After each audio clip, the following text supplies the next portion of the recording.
You need the light. Long story short, like, this weekend has been a blur. This whole year has been crazy. You know, started off having a great year. Some things happened. Had to had to pivot majorly. And then we started throwing these events, and you know, I don't know. I just had an idea, man, and I had an idea of throwing these events. I did one about were you the one in January, or Sam was there? The one January 2022, the one he recorded at the school. Yeah, he was there, and we crushed it. And I didn't do one for a year, and you know, this year I wanted to do it something different. So brokered a deal with somebody who owned a 2-story yacht. It was crazy. You know, with 2 weeks, 90 people showed up. The next one, 100 people showed up. The next one after that, you know, we had it on a 3-story yacht. And it's the same thing with the third one happened with the first one. I was gonna do it at the place that we're doing the one now for Art Basel. We were gonna do it, you know, in Miami in Wynwood, the third one, but my boy called me. He was like, yo, let's get on a boat. I got a 3-story boat for you. If it's 200 people, let's do it. So we had about 150 RSVPs. So you know, half the people show up. Out of nowhere, we started promoting that it was gonna be on a boat, on a yacht, 3-story yacht. Man, it was crazy. 370 some people RSVP'd. Almost 200 people showed up.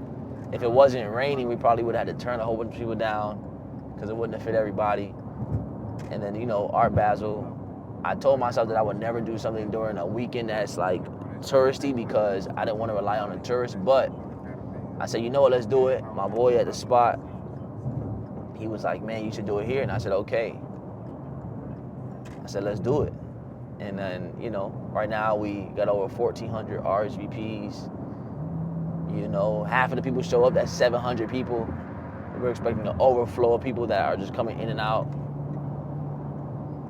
So I'm excited. I'm excited about it. And, you know, it's a vision. It's a vision, and when you have a vision, you just have to do it. You have to plan it, you have to do it, you have to come up with the idea and execute. Because the difference between somebody who is quote unquote successful or has significance is the fact that they make a move. They make a move to action. And I was in, you know, I believe in God, I'm a Christian. But I was at church. Whatever you believe is cool, but you know, I was at church and my guy, the pastor was talking about, you know, while we wait, you want to, when you wait on God, it's not about just waiting. It's about you wait, but then you also have activity. You also do the things that are needed in order to get you to where you want to go. And then you also have the patience to understand that it's going to take a long time. So when I was building this thing and we were building these events, I understood that this may take a year, 2 years, 3 years, 4 years, 5 years to matriculate into something that is incredible, right? Something that, you know, people can really say, you know, you guys are building this community. You guys are making it happen for entrepreneurs, for professionals, you know, for tech owners, startups, you know, people who want to be in a different environment. And so I wasn't afraid to take a hit, you know, put my own skin in the game, you know, put my own dinero on the line, you know, and go negative in the first couple of events. But now when people see the vision, they're like, yo, they want to be a part of it. So, you know, I would recommend a few things. So if you're looking to start an event, right, and I'm going off based off what's happening and what I have going on, right, and what we have going on, because I can't really tell you something to do that I haven't done. But I can tell you how to start an event. And what I would say is, you know, number one, you want to make the first couple of events that you do, the first couple of things that you do, you want to make them free. Why do you want to make them free? Because you want to collect data. You want to be able to collect everybody's name, number, and email. And people are more prone to sign up for something if it's free, right? You've all been to the emails and seen the pages, you know, where you're putting it's free to get a free ebook or something. Then you put your name, number, and email in there. And you do that, and now you have the person's data. So we make all our events free on the front end. And as you build demand, you're going to be able to, you know, upsell. Because the demand is so high, you can make then like a VIP ticket or a next level ticket where it's like $10, $20, $40, maybe give them a product.